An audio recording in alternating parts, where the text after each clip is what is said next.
Both President Biden and I are going to be, fairly clear with President Lopez Obrador that this needs to be understood as a way to help Mexico develop, a way to continue to draw in investments from companies in Canada and the United States in what we want to see as real growth for Mexican people. What's your message going to be to the President Obrador on that? Well, it's the same message I brought up with him last year around now. Canadian companies have invested about $13 billion in energy infrastructure in Mexico. $5 billion of that is specifically around renewables. I understand he wants to put more of an emphasis on the state-owned energy companies, but it has to be done in a responsible way, in a way that understands that he's a part of NAFTA and he has to abide by those rules. So we're going to continue to make the case that we all do better when we're drawing in investment and when we're standing up for opportunities for investors and companies to create solutions that matter in our countries. In promoting Canada as an investment destination, what do you want to focus on? What's your message? The North American Leaders Summit is about a NAFTA that's working.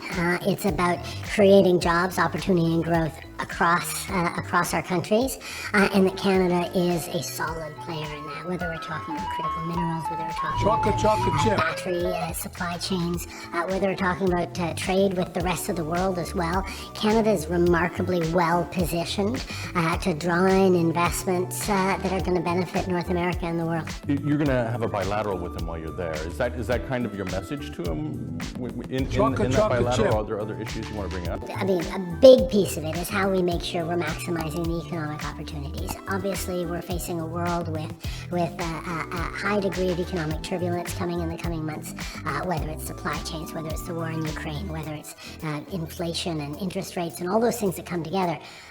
But how we work together and make sure we're creating good jobs, not just for people now, because our economies are doing well right now in terms of employment, but securing those jobs for the coming decades and even generations. We put forward strong measures to incentivize it. We've already got money flowing towards a number of different projects across the country, including in Alberta.